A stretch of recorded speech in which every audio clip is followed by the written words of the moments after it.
Greetings to our online subscribers worldwide. We are 9.09er. This is Coach Brian and I am Coach Ervin. For quite some time now, as in more than 100 videos, we focused on IELTS and OET. It's just that this year, 2023, I'd say the fastest rising star is PTE or Pearson Test of English. Good thing, Coach Brian right here took and aced the examination in 2015 where he got the perfect 90 over 90 overall band score and the perfect 90 over 90 in each of the 4 communicative components, namely listening, reading, writing, and speaking. So what is the point of this particular video? We'd like Sir Brian to share his tips and tricks, how he was able to get the perfect grade in all the subtests of PTE. Let's begin by asking Sir Brian, which countries, which visa applications accept and recognize PTE? Okay, that's a great question because a lot of people are still contemplating on whether to take the PTE.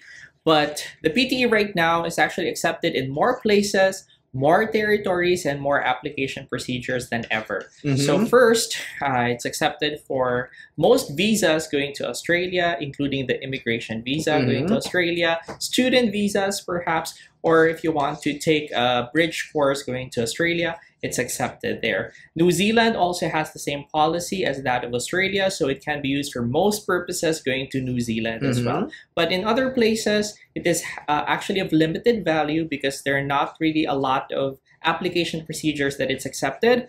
But what's a very exciting development is that in the US, it is already accepted for visa screen purposes. I assume, Sir Ervin, that in other places, it's accepted for student visa applications. And what other applications can we share with our viewers? That's correct. If you're planning to study in Canada, United Kingdom, and the Republic of Ireland, there are plenty of universities and colleges that accept PTE results. So now that you understand PTE is the rising star of 2023, you now know which visa applications and countries accept PTE.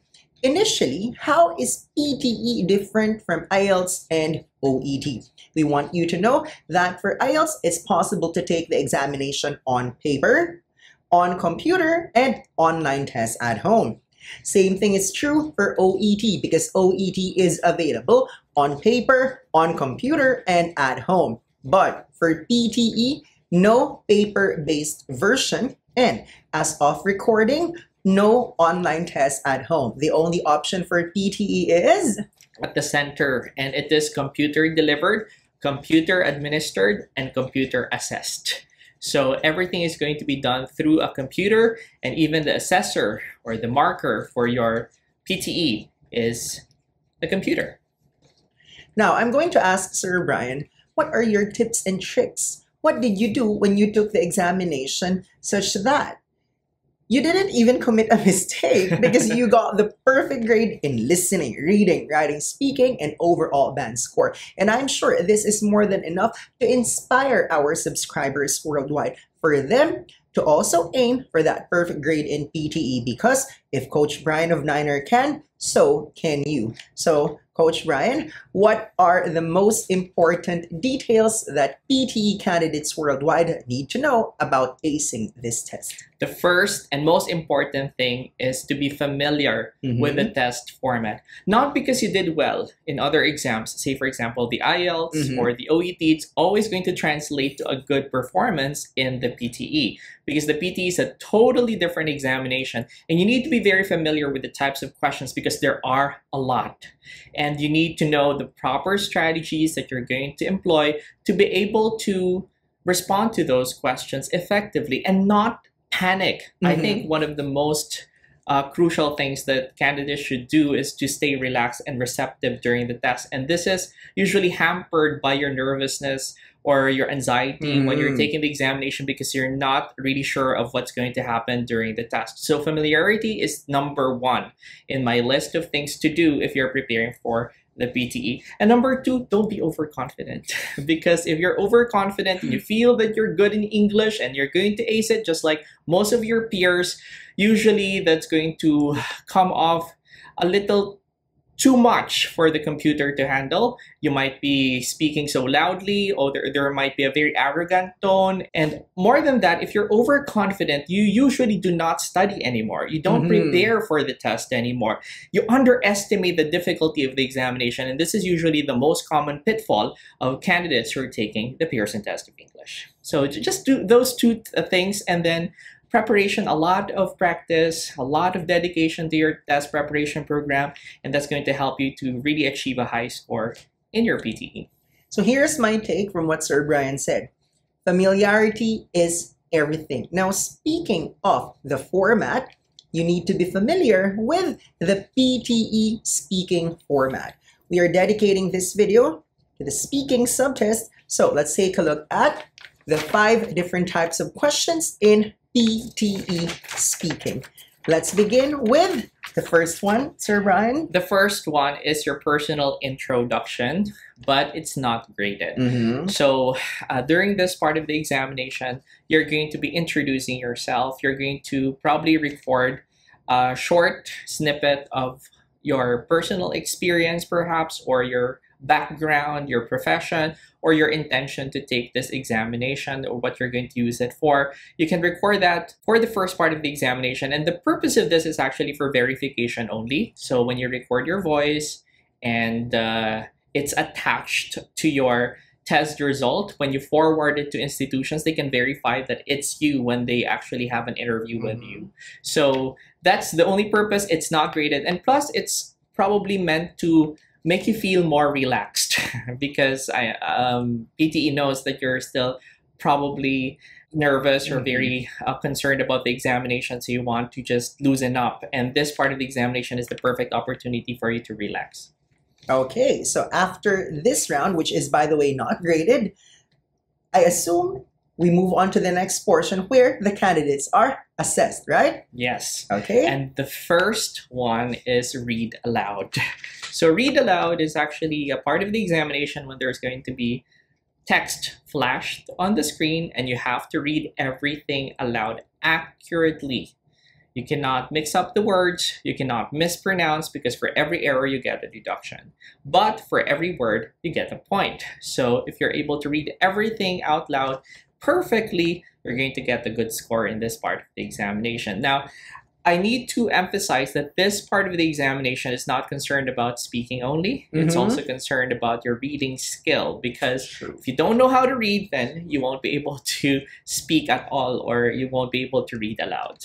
As the term implies, read aloud. So you really have to be good, not just in speaking, but also reading. So that's the first of the 5. What about the second type of question in PTE speaking? In the second part of your examination, this is also marked. This is repeat sentence. Quite difficult, actually, for a lot of candidates. This is the part when there's going to be a short sentence, and you have to remember everything, because in a few seconds, you will have to speak through the microphone and repeat the entire sentence exactly as you hear it. You can't make a mistake, because this is actually a significant portion of your grade in speaking, but a lot of people mess it up. So you have to be very retentive. Like, you have to have enough sleep when you're taking the examination, because you will not be able to repeat something and remember what you've heard if you're very tired. Before we move on to the third type of question in PTE speaking, I'd like to verify this information, because some of our PTE reviewees who already aced and passed the examination messaged us and told us, "Sir, the candidates in PTE must not be easily distracted, because in speaking, you and the examiner, there are only 2 humans inside the room." But what about for PTE? I heard Coach Brian, there are like 10 to 15 who are taking the examination all at the same time. Yes. And 10 to 15 people speak at the same time. Yeah, that's correct. You have to be more concentrated when you're taking the PTE, because there are a lot of distractions around you. There are people who are speaking at the same time as you are, and it can be quite noisy inside the testing environment. So if you're easily distracted, especially for this part of the examination, repeat sentence, that might be detrimental to your test performance. You might not do so well because you are distracted by the things going on around you. and perhaps because a lot of people are talking. So I guess for PTE, it is very critical that during your preparation, you make sure that you're not in a very silent, a very secluded area. You prepare in a noisy environment and try to simulate what's really going to happen in your test. So it might not work for everyone because especially for those who have very poor attention or who might be easily distracted, who might not have enough focusing skills, this test is not for you. You might actually be better off taking an examination in which there's an actual examiner or an interlocutor and you're face-to-face with that person and there are only a couple of you inside the room. So those are the first two types of questions in PTE speaking: read aloud and repeat sentence. Now we move on to something that does not require you to listen in advance. And what is the third one, Coach Brian? Describe image. So this one is very similar to IELTS. If you have actually taken the IELTS before and it's writing task 1 academic, this is very similar. You just have, you're given a chart or an illustration or a figure and you have to describe it in an academic way. You have some preparation time here. You can look at the chart or the figure, study it for some time, and then you will have to record your answer for a maximum of 40 seconds. So basically, this requires two things: that you're able to understand what you're seeing, and number two, you're able to continuously report the important details in the illustration within 40 seconds. 3 down, 2 more to go. We move on to another type of question that requires you 2 skills: listening and speaking. And number 4 is the dreaded retell lecture. Very hard. You have to take down notes from a very long recording. It's 1 minute and 30 seconds, if I'm not mistaken, or 90 seconds all in all on average. And you will have to jot down important details from the recording that you've heard because you will have to summarize it and retell it in your own words in the span of 40 seconds. So you have some preparation time as well before you start speaking. But this is quite difficult because the recordings are not really very slow. So in IELTS, most of the time the recordings are fabricated. So they are quite slow, very manageable. In PTE, sometimes they can be a bit fast. So you have to really up the level of your note taking, because if you're not able to get all of the important details, you will get this low score for this part of the examination. So take it from someone who got the perfect grade in PTE speaking, 90 over 90. If in IELTS you're graded from 1 to 9, in PTE the perfect score is not 9, but it's 90. So we're done with the first 4 types of questions. The last one, I assume, is quite similar to other English examinations, and that is? That's answer short questions. And actually, this is like a game show, you know, like some trivial question. You will be asked a very short question. You will have to give maybe a word or a short phrase as your answer. So, for example, how many years are there in a century? And you just have to blurt out your answer right away. And if your answer is correct, you get a point. If your answer is wrong, no point. You're not graded for pronunciation. You're not graded for vocabulary. You're graded based on your answer to the trivial questions. Guys, let's have a recap of the 5 types of questions which are graded in PTE speaking. And it always begins with read aloud. Number 2, repeat sentence. Number 3, describe image. Number 4, read the lecture. And the last one, answer short questions. But it's not enough that you know the 5 types of questions. So now, the moment of truth, we're going to ask Sir Brian certain questions. What are the most effective tips? I'll begin with number 1. Well, as you can see, because I've been working in this industry for 16 years already, that's why I also watch a lot of videos on the internet, and then I read blogs and so on. But for PTE, how come there are certain sites that encourage the candidates to memorize templates in speaking? So for someone right here, a non-native speaker but got the perfect grade in the examination, a non-native speaker like you guys, who knows the struggle better than those who never had to learn the language. What can you say about the use of templates in PTE speaking, Coach Brian? Well, I need to be very honest here, and I'd have to say that they work for a time. But you know that the computer is very intelligent. True. And so it learns. And since a lot of people are using these templates, the computer has learned already that these templates are actually just memorized scripts. So if you ever use these templates in your examination as of this date, you will definitely not get a very good score in your examination because you'll be marked down by the computer for delivering something that is fabricated, so that is prepared ahead of time. You have to make sure that whatever you produce in the examination is original or authentic or organic.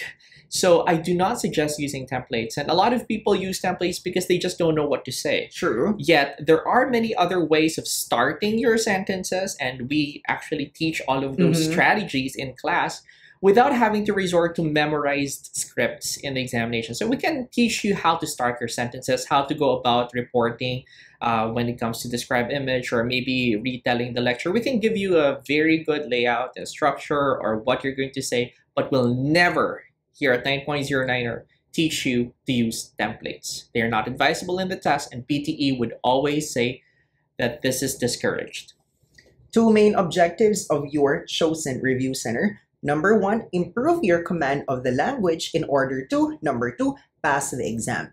So the use of templates might be there to establish the second or to meet the second objective, which is for quite some time, it allowed the candidates to pass the test, but it does not help you meet the first objective of improving your command of the language. True. So 2023 onwards, no more templates in PTE speaking, as they are no longer effective because the computer has learned to adjust. So, Coach Brian, what for you are your most effective tips in getting the perfect grade in PTE speaking? Now, before I get to that, Sir Ervin, I'd like to say that this particular handout, and this is not a handout, this is an entire manual, is uploaded on our dashboard. So if you go to www.nineronlinereview.com and enroll in our PTE program, this is actually part of the inclusions. You get the copy of the manual that I wrote for the Pearson test of English.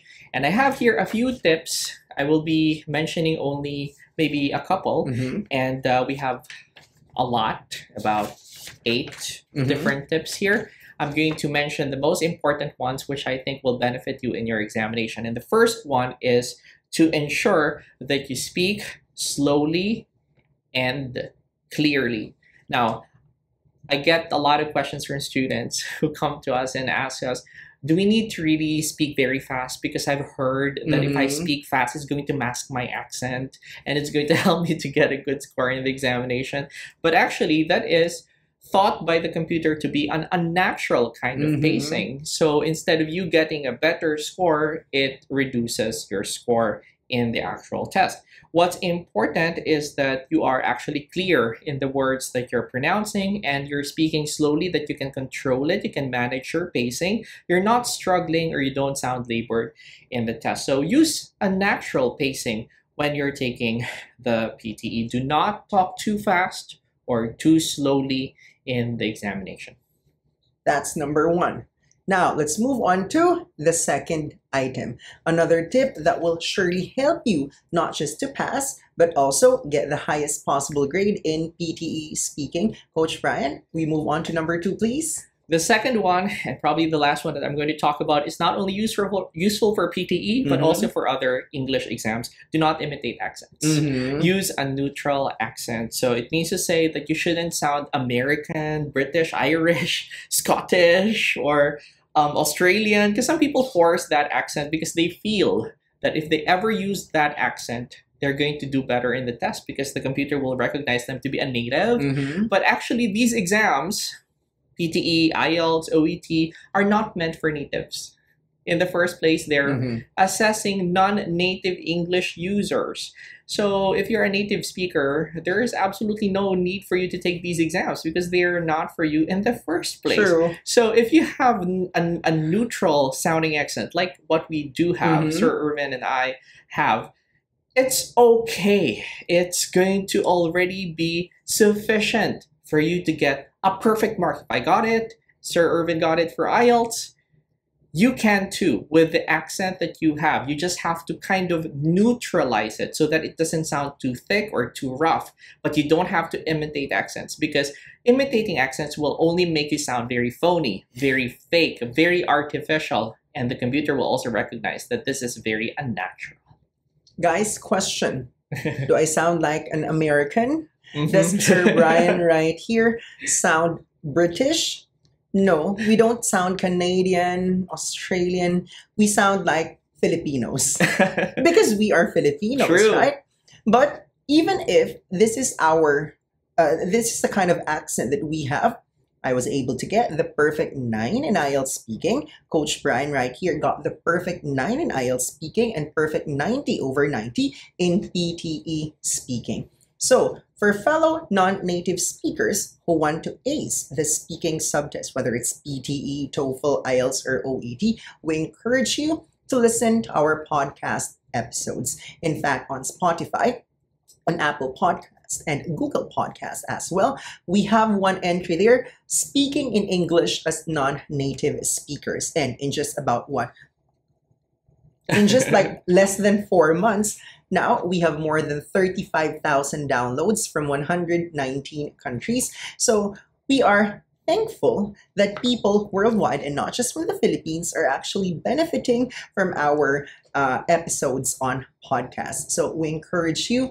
to visit our channel. It's English Weekly with 9.09er. And as the word weekly implies, we upload a new episode every week for your weekly dose of useful insights to get higher marks in the exam and to improve your command of the language. So that's about it for our PTE speaking video. Next week, PTE writing. But for now, we'd like to say goodbye and we'll see you next week. Bye. Bye.